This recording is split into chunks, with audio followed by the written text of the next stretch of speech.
Assalamualaikum warahmatullahi taala wabarakatuh. Berjumpa lagi dengan saya Khairul di channel YouTube Khairullah Mustafa. Kali ini di program ngos-ngosan ngobrol-ngobrol santai spesial kita membahas terkait dengan Hari Guru tahun 2020 ya, Hari Guru Nasional. Setiap dari kita, saya, Bang Alen, pasti kita semua pernah belajar dan kita diajari oleh seorang guru. Ya. Kalau bahasa Acehnya gure. Ya. Nah, di program ini seperti biasa saya ditemani Bang Alen, sahabat saya 6 tahun di pesantren. Kita banyak mengenal satu sama lain dan kita dijumpakan lagi di Kota Medan, sama-sama cari rezeki di perantauannya, Bang ya. Iya, Bang. Nah, Bang Alen, apa kabarnya malam ini di tengah hujan ini? Sehat. Sehat luar biasa ya. Luar biasa. Apa kesibukannya belakang hari? Nggak ada, masih sama, Bang. Apa nih di pabrik itu kerjaan yang biasa. Luar biasa ya. Alhamdulillah. Alhamdulillah, pantang menyerah, Bang ya. Pantang menyerah. Baik, kita mulai pada malam hari ini. Agak sedikit gerimis, tapi kita tetap semangat di program ngos-ngosan spesial Hari Guru Nasional tahun 2020. Nah, Bang Alen, menurut Abang sebagai kita pernah jadi murid lah. Ya, pernah jadi murid. Kita pernah jadi murid, kita pernah diajarkan oleh seorang guru, seorang guru. Nah, menurut Abang, kenapa kita sangat harus menghargai seorang guru? Guru adalah pahlawan. Tanda-tanda kepahlawannya guru terukir pada keberhasilannya seorang murid. Keberhasilannya pada yang diajarkannya itu. Karena guru itu adalah pahlawan tanpa tanda jasa ya, Bang ya. Pahlawan tanpa tanda Dan jasa. guru itu punya semacam investasi pada diri kita. Dia mengajarkan kita ilmu, sehingga dia turut melukiskan kesuksesan kita ya. Mengajarkan kita apa yang kita nggak tahu dari SD, TK bahkan. Mengajarkan kita bagaimana ke depannya. Dari kita tidak tahu ya, sehingga kita balik dan berakal gitu ya. Dan saya sering mengutip kata ini, Bang Alen, bahwa guru yang pertama kali mengajar kita adalah seorang ibu, seorang bunda ya, seorang bunda, menyapih kita, melahirkan kita, membesarkan kita ya. Dan institusi tertua, pendidikan tertua di dunia menurut saya, Bang, itu adalah keluarga. Ya kan, baru kemudian kita diantarkan ke sekolah. Kita belajar di sana gitu. Nah, Hari Guru sendiri itu diperingati setiap tanggal 25 November tahun 2020 dan itu bersamaan dengan perayaan Persatuan Guru Republik Indonesia PGRI gitu. Jadi sekalian, cuman ini bukan libur resmi, tapi lebih ke perayaan, ada semacam upacara peringatannya. Namun karena ini kondisi COVID, jadi menyesuaikan dengan tetap menerapkan protokol kesehatan seperti mencuci tangan dengan sabun, ya kan, menjaga jarak, terus memakai masker dan tentunya mencegah dari terjadinya kerumunan-kerumunan seperti itu. Nah, Bang Alen, tadi kan Bang Alen mengatakan bahwa guru punya banyak jasa ya. Nah, pertanyaannya adalah mengapa di Indonesia sendiri guru itu digelari dengan sebutan pahlawan tanpa tanda jasa? Balik kita ketahui, guru bahkan bukan di Indonesia saja yang digelari pahlawan, bahkan di seluruh negeri pun guru digelari pahlawan karena mereka yang dari dasarnya kita nggak punya ilmu, dari dasarnya kita nggak tahu apa-apa, istilahnya kalau dari kegelapan kita bisa bergerak ke terang itu bahkan dari guru. Terang benderang dengan ilmu pengetahuan ya. Ilmu pengetahuannya dari guru. Karena ada yang mengatakan bahwa akronim dari guru itu, singkatan dari guru itu adalah digugu dan ditiru. Mereka lah kita tahu bagaimana kita harus bersikap, mendapatkan ilmu pengetahuan. Misal Abang dari dulu kita pesantren, kemudian masuk kuliah, Abang berjumpa dengan dosen-dosen yang mengajarkan Abang teknik kimia secara lebih spesifik. Saya di ilmu komunikasi banyak juga belajar dari dosen-dosen seperti itu. Nah, akhirnya kita punya tujuan. Abang sekarang jadi analis lab dan pasti di situ ada jasa-jasa setiap guru yang ngajarin Abang gitu kan. Malahan bisa kita bilang bukan dari segi dunia saja, segi akhirat pun itu yang paling penting harus ya. Kita peringati. Kita pernah belajar dulu di pesantren 6 tahun, kita belajar tentang pentingnya menjaga sholat, ya kan, dan menjalankan syariat-syariat yang lain, Iya. seperti itu. Nah, saya Bang Alen baru nonton film Iya. namanya Mr. Holland Opus. Iya. Itu tentang guru musik. Jadi di situ digambarkan bagaimana seorang guru itu dengan ikhlas mengajarkan muridnya, sampai muridnya yang tidak bisa musik jadi bisa musik ya. Itu dari segi musik. Dari segi musik. Nah, dari segi agama kita diajarkan bagaimana sholat, ya, bagaimana sholat, rukun sholat, syarat sholat, ya kan? Suci menyucikan, tohroh ya dulu, banyak pengalaman dulu di adab akhlak pesantren, bagaimana terhadap guru ya. Kita bisa saja ilmu dunia kita ngerti hebat, malahan lebih kita, tapi kalau ilmunya agama kita nggak punya, sama juga kita nggak ada arti. Karena kita bersikap sama orang kayak gini, kalau nggak ada akhlak, jadi kan rugi juga. Ada mahfuzatnya itu Bang, al-adabu vokal ilmi. Iya, adab itu kan di atas ilmu ya Bang. Kalau anak SD itu belajarnya akidah akhlak. Kalau kita kan sudah kitab waktu itu di pesantren ya Bang ya. Nah, menurut Abang sendiri karakter guru yang Abang suka itu gimana berdasarkan pengalaman Abang dulu? Karakter guru. Ustaz kan guru ya, ustazun ya. Kalau ustaz mungkin dari segi agama. Karakter guru, dia tegas di waktu yang tegas, dia asik di waktu yang asik. Luar biasa. Guru yang menarik itu adalah guru yang tegas di saat dia harus tegas, dan guru yang asyik di saat dia harus asik. Jadi pandai menempatkan sesuatu. Pandai menempatkan. Itu luar biasa sekali. Kalau saya pribadi Bang Alen suka guru itu yang mereka punya wawasan yang luas. Kalau kita berhadapan sama beliau itu kayak kita udah ngarungin dunia, udah keliling dunia.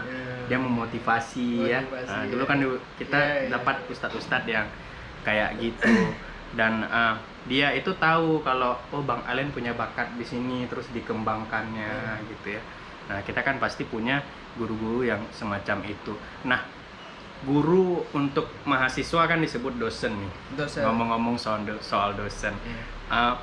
Menurut Abang dosen killer itu gimana sih? Kan ada pasti dosen killer di setiap kampus. Menurut dosen killer, dari pertamanya masuk udah nggak senyum. Dari pintu aja udah nggak senyum masuknya. Wajahnya. Kalau ada soundtracknya, zing zing. Kemudian dia kasih tugasnya pun kasih tugasnya pun nggak tanggung. Kasihnya lumayan kritis. Kasih nilai juga pelit ya. Tapi menurut Abang sebenarnya dosen killer itu baik nggak dalam hatinya gitu? Kita kalau ngomong hati, pasti semua orang ada baiknya, biasa ya. Menurut saya sih dosen killer di sisi lain ya, di sisi baiknya kan dia mengajarkan kita untuk disiplin, terus untuk benar-benar belajar, sehingga dia pilih kasih nilai ya. Seperti itu. Tapi Abang pribadi pernah mendapatkan dosen killer? Pernah, semua sering. Pernah ya ngalaminnya ya. Luar biasa pembahasan kita pada malam ini. Terus Bang ada pertanyaan lagi nih dari Bang Dayat. Bang Dayat di Batubara nggak sempat datang ke Medan. Dia nanya nih. Halo Bang Dayat. Bang Dayat ini nanya, Bang, proses pembelajaran yang baik itu apakah harus berpusat ke dosen atau gurunya, atau harus berpusat ke muridnya? Berpusat maksudnya yang lebih aktif gurunya atau muridnya? Muridnya. Kenapa gitu Bang? Kita dari sekolah dasar itu berapa? 80% dari guru, 20% dari murid. Kemudian naik tingkat lagi kita. SMA ataupun SMP itu 40% dari murid, 60% dari guru. Kemudian naik tingkat lagi. Itu makan dia persennya lebih ke murid, nanti guru dikit persennya, nanti sampai kuliah. Mungkin kuliah ini dibilang gurunya 20%, Iya. jadi muridnya lebih ke 80%. 80%. Ya, Karena kan jadi- sudah mahasiswa Ya, gitu jadi kan. mahasiswa. Jadi benar sih. Jadi ilmu mahasiswa ini mereka guru cuman terangkan sedikit, kemudian muridnya harus jadi Harus lebih aktif, Tuh, lebih menurut kamu, dinamis. menurut Iya. Anda Ini pernah menurut dengar? kita sebagai Kalau nggak salah ya, Ya, saya juga pernah baca itu kayak berdasarkan penelitian gitu. Ya kalau nggak salah. Ya wajar kalau dia masih TK, masih SD kan gurunya harus lebih aktif. Ya, dong. harus lebih kan aktif. mereka belum tahu membedakan mana yang benar, mana yang salah gitu. Kemudian naik SMP, SMA. Berarti ada jenjang tingkatannya. Ada, Bang. ada. Nah, ketika mahasiswa tentu yang harus lebih aktif itu mahasiswanya. Ya, Kayak kita ada PKL, kita Ya, ada ada magang, PKL. ada KKN. Ya, ada Nah, kakaknya. luar biasa. Itu Bang istilahnya student center learning kalau bahasa Inggrisnya. Jadi memang proses pembelajaran itu fokus ke muridnya atau di mana muridnya, mahasiswanya tuh lebih aktif, dinamis, bertanya segala macam.